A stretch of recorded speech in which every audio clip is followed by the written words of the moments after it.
औज़ु बिल्लाहि मिनश्शैतानिर्रजीम बिस्मिल्लाहिर्रहमानिर्रहीम। टाठियो बच्चों, अस्सलामु अलैकुम वरहमतुल्लाहि वबरकातुहू। बह छुस मुअल्लिम नज़ीर अहमद UPS तरकपोर पेठ आज 7वीं जमात हंज काशरी किताब हुंद सबक नंबर 7 यमुक उन्वान छु कांबल। यम वीडियो के जरिए तह ताम वातनाउन यछान। टाठियो गोबरो, कांबल छु अख दूध अख। टाठियो गोबरो, दद छु वारियाह, दादन छु वारियाह किस्म। अवय दादो मन छु अख दूध यथ वनान छु कांबल। टाठियो गोबरो, युस यह कांबल दूध छु यह छु लागलद।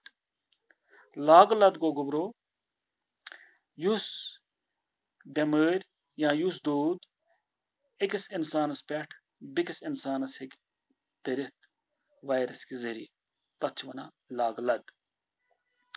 टाठियो गोबरो, यह कांबल बेमार किथ पठ छु पौध गछान तो यह किथ पठ छु बिकिस इंसानस लारान, अथ कम अलामत छु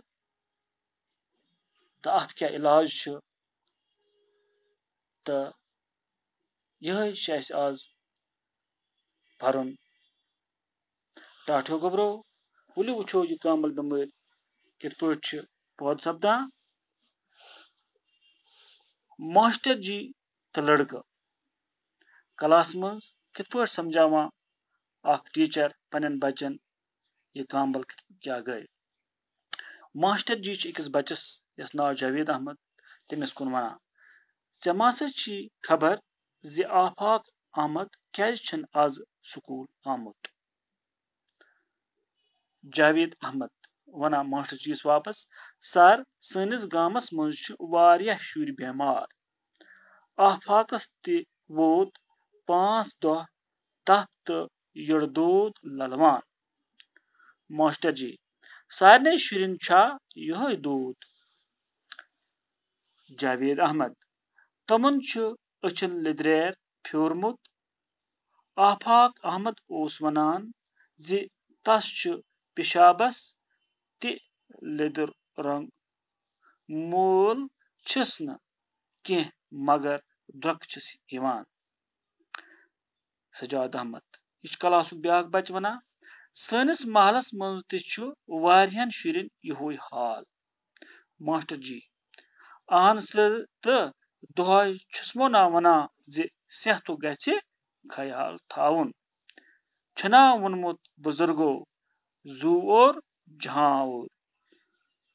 मखनलाल, यह ब्याक बच क्लासुक, यह वनान, "सर, म्यान बेन ति कोरुन ओत्र दूध।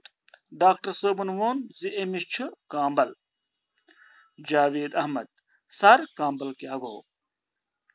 वुच अख बच वनान मास्टर जी कांबल क्या हज गो। मास्टर जी वनान वापस, "कांबल छु अख बेमार युस नासाफ आब चन सत फहलान छु।" टाठियो गोबरो, तह आसो तोरमुत फिक्रि, गोडनिच कथ यह छु नासाफ आब चन सत फहलान। जावेद अहमद, "सर, असली कथ ताना छु यह दूध करान?" यानी यह कांबल दूध यह छु तो यह कथ ताना छु करान।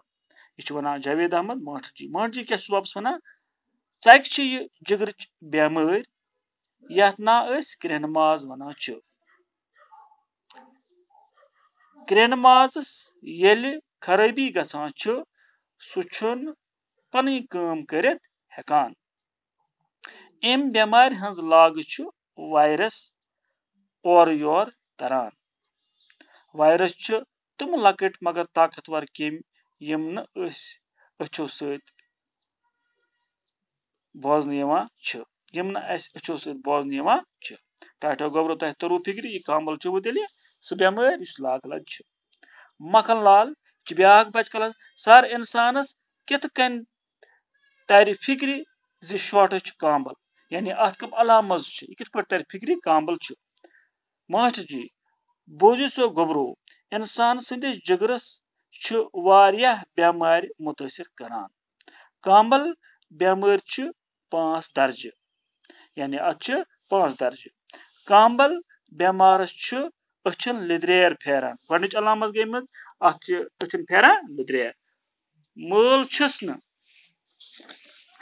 रोजान यानी अमिस बेमारी गसान अमिस मल रोजान कुन तो द्रक बे फेरान उल्टी तफ खसान बे ब्या अलामत अम तफ खसान यह बेमार लकट पेशाबुक तो खूनुक टेस्ट करने सनान यानी अगर बेमार कर टेस्ट अत पे लकटिस पेशाबस कर टेस्ट बे कर खूनस अम सनान यह बेमार छा कि ना इंसानस मज टाठो गोबरो इंशाअल्लाह आज गो युत बिकिस वीडियो वुचो वादना बह तह तान कि अत कम यमिस कस्म अत 5 स्टेज अत कामल सह वादना बिकिस वीडियो के जरिए तह ताम बिहु तुतान खुदायस हवाल दियो इजाजत अल्लाह हाफिज।